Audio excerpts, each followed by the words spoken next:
Hey there, I'm Sarah Wolf. I'm a 47-year-old illustrator. I'd also work as a children's book author. I just love drawing. I have two childhood friends, Jan and Emily. They're important friends to me, and Jan is also my husband. It all started when John asked me out as I was heading to a different college after high school.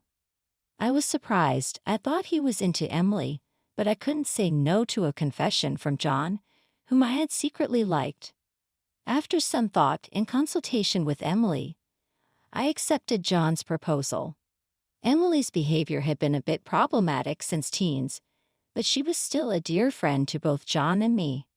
However, Emily had a tendency to snatch other people's boyfriends and then dump them once they became obsessed with her, causing problems time and again. Her parents were concerned, so John and I often spent time with her to watch over her. John and I got married when we were 25. 4 years later, Emily brought her fiancé into our lives. His name was George, a professional working for a top-tier company. Nice to meet you, Sarah and John. I've heard so much about you, looking forward to our future together. George was very polite, and we all got along immediately. We would get together during holidays and vacations, taking trips or going on long train rides to enjoy some drinks. However, things started falling apart after Emily got pregnant 2 years into her marriage. John and I originally had many siblings, so there was no worry about having children. Both of us loved kids but weren't keen on actively caring for them. Besides, we loved our freedom to travel and enjoy drinks. We often found it heartwarming to see families with children, but it was never more or less than that. When Emily announced her pregnancy, John's attitude started to change. He quit smoking because Emily said she couldn't stand the smell and even offered to drive her to doctor's appointments using his vacation days. I warned him George might get upset if you're always with Emily, but John argued back, "You have work, don't you? She's our childhood friend, and she's reaching out for help." "You're heartless," I said. "I've been buying things and helping where I can, but going with her to the obstetrician is crossing the line." When I said that, John frowned, and then he glared at me. "Why?" "Because Emily wants it, right? She says she's anxious about the checkup. I can't just let her go alone if she's anxious." All the more reason for George to go with her, right? If you go with her every time, it's almost like you're the father of the baby in her belly. John, jealous. "You're not going to get pregnant anyway, so what's the problem?" He didn't take my concerns seriously and instead started to snap, saying I was being annoying. We had hardly ever had a fight during our marriage, but things changed when Emily got pregnant. Our arguments increased, and that didn't change even after Emily gave birth. In fact, Jan started spending even more time with Emily and their child, Emma. But when Emma was 6, an incident occurred. It had to do with the attendees of Emma's graduation ceremonies. The day before the graduation, John suddenly started rummaging through the closet. "John, what are you doing?" "Have a meeting tomorrow." John's workplace had a casual dress code, but there was a rule to wear a suit during client meetings, so he always kept a few suits ready. But they were all thrown on the bed. "Now, no, just trying to decide what to wear for the graduation ceremony." "What? You're seriously thinking of attending the graduation?" "Yeah, George can't make it." Emily asked me. "Wait, that's absurd." No matter how you look at it. Inadvertently raised my voice in denial. Immediately, John's face turned sour. I knew he occasionally picked Emma up from kindergarten, and I had done so myself when asked. Yet it was nonsensical for a childhood friend who wasn't even a biological parent to attend a graduation ceremony. "What, you still doubt me and Emily?" "I'm disappointed that you can't even help out." "That's not the point anyway. I'm attending the graduation tomorrow, so iron a shirt properly." John said that and abruptly ended the conversation, leaving me behind and going to the bedroom. I had no choice but to call Emily. "Hello, Emily, about tomorrow." Sorry about tomorrow. I'm borrowing John, but won't George be upset about the graduation attendance?" "Sarah, what are you talking about?" Obviously, I haven't told George that the graduation is tomorrow. I'll tell him after the ceremony. I was shocked to learn that George didn't know about the graduation schedule. Upon further questioning, it seemed that Emily hadn't informed George about any of the kindergarten events so far, and John had been acting as the father at the kindergarten, which made me dizzy with its selfishness. Wait a minute, Emily, isn't that extremely unreasonable? It's disrespectful to George, and just because he's a childhood friend. What's wrong, Sarah? You're scary. Well, see you tomorrow. Wait, Emily. I was trembling with anger at Emily, who unilaterally hung up the phone. Still, in the end, I ironed a shirt, prepared a tie, and the next morning saw John off to Emma's graduation ceremony. Since then, Emily and John started going out more frequently, from once a month to once a week, and then to 3 times a week. Eventually, even George seemed to have some suspicions. And one day, while John and Emily were out, he visited our house alone. I'm sorry for visiting you late at night. There's something that's been bothering me. Is it about the two of them? Yes, I would like you to take a look at this. George showed me the GPS history he had installed in Emily's car. It showed that she had been staying at a hotel 3 times a week. All of those days she was out with Jan.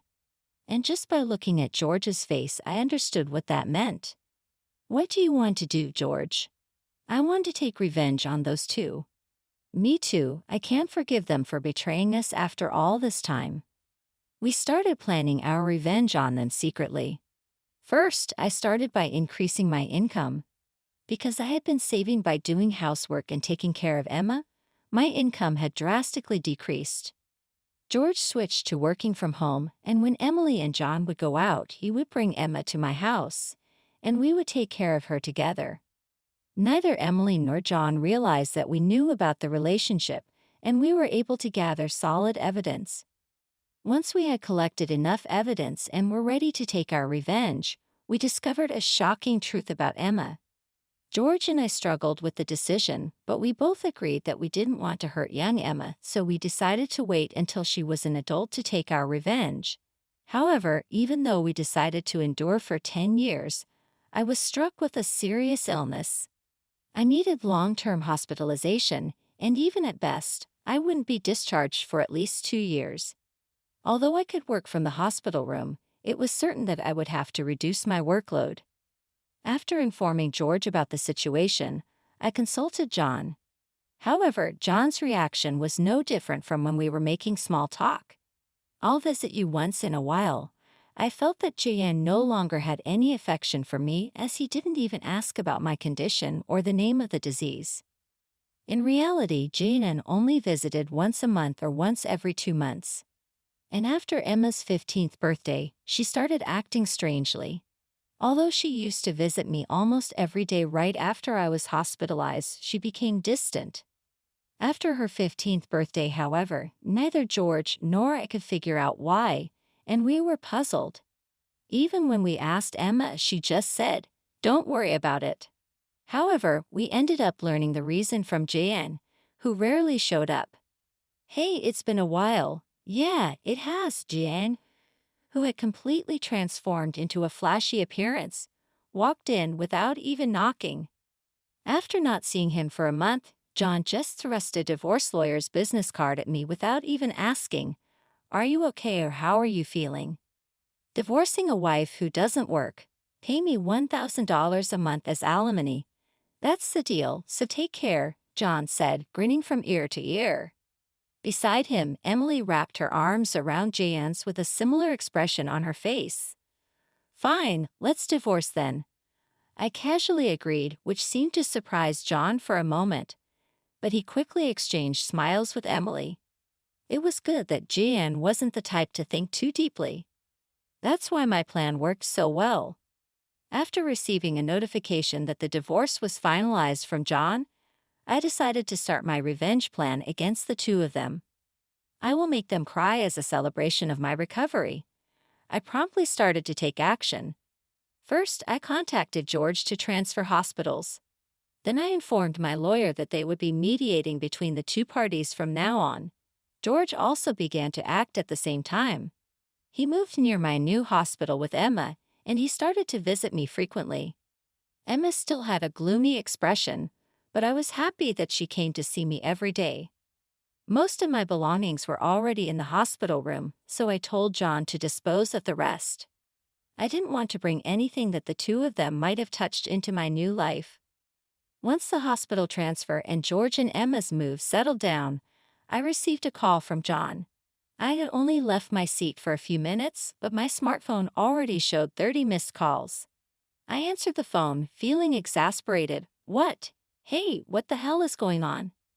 I could hear the voice of a troubled real estate agent behind John's panicked voice. I also heard Emily yelling, which made me feel sick. What do you mean? What's going on? It's obviously about the house. Why do we have to move out? John shouted at me as if it wasn't his fault at all. I replied to him coolly, obviously, because that's my house. Huh.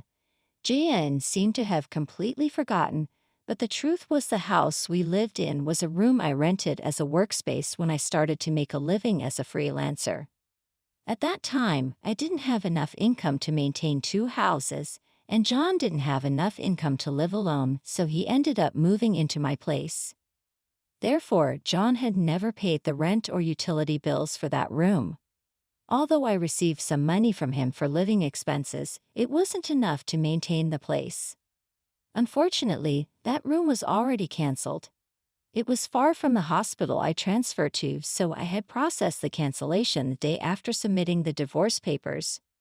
I didn't inform him because the real estate agent who knew the situation said they would contact him. George and Emma suddenly disappeared, and our house was sold. What are we going to do about our new house? I don't know, maybe stay in a business hotel for now. As I turned on the speaker and started working, Jan yelled in frustration, "Don't screw with me." However, he seemed to remember something and started speaking in a more soothing tone. Well, whatever. When will you transfer the money? We're running low on cash. What are you talking about? Huh, don't mess around. I told you to pay $11,000, didn't I? Oh, I don't recall agreeing to that. My nonchalant response was met with incoherent screaming from John on the other end of the phone. Apparently, he thought he could get money from me and had been squandering it. Even if he had $11,000 left, how did he plan to get by for the rest of the month? Hey, don't just stay silent, say something. There's really nothing to talk about. My retort left John momentarily dumbfounded, but he soon started yelling again, growing increasingly annoyed. I addressed John in as cheerful a tone as I could muster. Anyway, we're basically strangers now, so please don't contact me anymore. You'll hear from my lawyer. Huh, lawyer? Hey, wait a minute. I hounded up without listening to John's response. He tried calling back several times, but I ignored it, and eventually, the calls stopped. However, angry that I didn't answer, John started ignoring calls from my lawyer. He certainly had a childish side, but I never imagined he'd be the kind of person who didn't mind causing trouble for others. I sighed deeply at John's selfishness. A few months later, after a temporary discharge from the hospital, I visited John's parents' house. In front of me were Jan and Emily, both looking small and trembling. You telling my parents is a low blow, John said. Oh, I just reported that we got divorced, I said. John glared at me in response to my answer, but he shrank back under his father's stern gaze. Actually, I had a great relationship with my in-laws, even visiting and dining with them when John wasn't around. Despite being so well-loved, I felt it was wrong not to share the details of our divorce, so I went to visit them. Is it true that you're remarrying Emily? Jan asked. Yes, it's true, Emily answered. Emily and I are going to start over as a family. What are you talking about? Your only family is Sarah. She's not my family anymore. John's words made his father frown with a look that seemed to say, give me a break. Jan shook his head a few times, then handed me a piece of paper. It was a bill from a nearby luxury hotel. What's this? I asked. It's the bill from the hotel we stayed at, John, acting as if it was obvious, pointed at the bill on the table, then suddenly collapsed. What the heck, Mom? I didn't raise you to be like this. My mother-in-law gasped for breath, met with a look of disbelief from John. Next to him, Emily wore the same expression. Why are you so angry? It's just that the family is changing because I'm getting married. Plus, you'll have a grandchild, a blood-related one at that. Aren't you happy? I said. You two didn't. My mother-in-law looked as if she couldn't believe what she was seeing, glanced at Jan, then turned her gaze to me. Both my in-laws understood that I didn't want children and still treated me as their own daughter. Of course, they treated Emily, my childhood friend, similarly. But there was always a boundary between a daughter-in-law and a friend. I remembered Emily often complaining about that. So I was certain my mother-in-law wouldn't be happy about this situation, and Emily should have known it too. You do understand Emma, right? It'll be your grandchild, so you'll be happy, right? Emily said. It's because she's a child I've known since she was little. Oh, but half of her blood is from John, right? My mother-in-law said. Even after all this, Emily, showing no sign of remorse and acting as if she couldn't understand the problem, gave me goosebumps. At that moment, someone who had been silent until now spoke up. Enough already, it's disgusting, Emma said, without looking up from her smartphone in the corner of the room. The room fell into a stunned silence. My dad is the only one I consider my father, whether we're related by blood or not. He's the only one, Emma continued. But you know, Jan has always been the one to attend your school events. I heard everything from Dad, how he was always informed of the event dates after they were over, how eventually even the events themselves were kept from him. But Dad always said I was his daughter, so I am his daughter, and I will never be yours. Emma glared at Emily as she said this, then, sitting beside me, she switched to a more concerned tone. You know, when I found out about this, I thought you would hate me.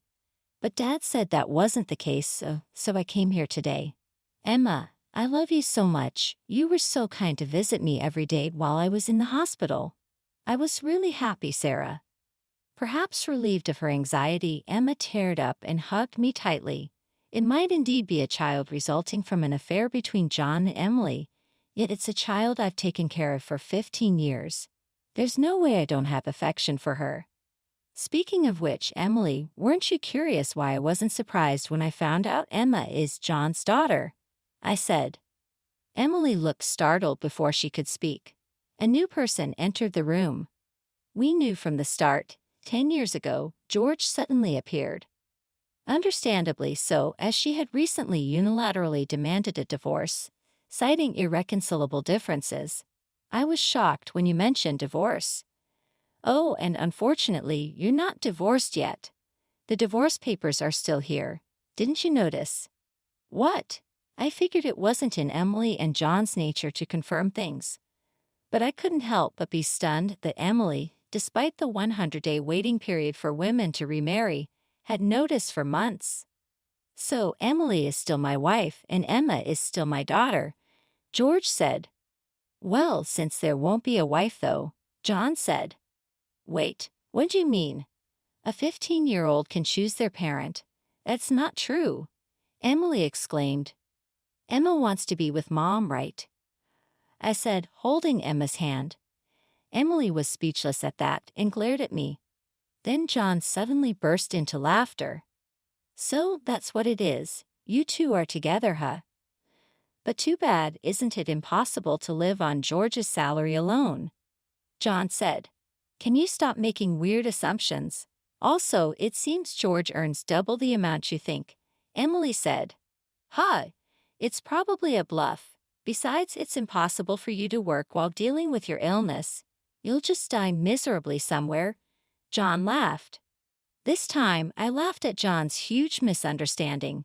Jan, seeing me slyly start laughing, was getting frustrated. You didn't know about my income, did you? Jan said. Huh, it's probably just a bit more than a part-time job, John said. No, it's different. My annual income is $500,000, Jan said. John's eyes and mouth were wide open in shock. Emily was also stunned. In fact, over the past 10 years, I have become a popular children's book author, and my income had skyrocketed from essays, interviews, and more. Moreover, a film adaptation is planned soon, so my income is skyrocketing. Liar? John exclaimed. Oh, do you want to see this? I said, showing Emily my bank account screen. It clearly showed a large amount of money being deposited every month. Emily was at a loss for words when she saw it. Sarah, let's, make up, Emily said. What are you saying? I replied. Blinded by the money, Emily was furious at John's words. Watching them blankly, I then opened my mouth. Well, if you want to get married, feel free. Oh, and I'll definitely take the compensation for damages, I said. Sarah, wait, John said. Ignoring John's words, I took Emma's hand and, after saying goodbye to my in-laws, I left their house. John originally worked at my father-in-law's company, but it was revealed that he was lying about going out for sales, and he was fired. My father-in-law planned to forcibly put him on a friend's fishing boat and work him to the bone. Working on a fishing boat was tough for an indoor-loving John, and he contacted me several times. But each time I notified my father-in-law, and eventually, the calls stopped. Emily lost custody to George and got divorced. She seemed uninterested in John, who couldn't afford luxuries and didn't seem to chase after him. She was disowned by her family and lived alone in a rundown apartment. She hadn't worked at all since getting married, and since she had always made others do things for her, she couldn't do anything herself. And there were hardly any places that would hire her as a full-time employee. Still, she had to pay for her living expenses and child support, so she worked multiple part-time jobs and barely made ends meet. After entering high school, Emma worked hard every day to study abroad and go to a prestigious university overseas. Being originally diligent, her dream is to translate my picture books and deliver them to children all over the world, which makes me happy. As for me, my picture books are selling well, and I am receiving more and more offers for animated adaptations and merchandise. My illness is also progressing well, and although I am still hospitalized, my doctor recently told me that I might be able to leave the hospital next year. And one more thing, George and Emma come to visit me every day. Actually, George recently confessed to me with remarriage in mind. I haven't given my answer yet, but I can't help but have feelings for him. He said he wants to live together when I leave the hospital. While thinking about what to answer, I work on my picture books every day, hoping for a happy future for us. I weave stories again today,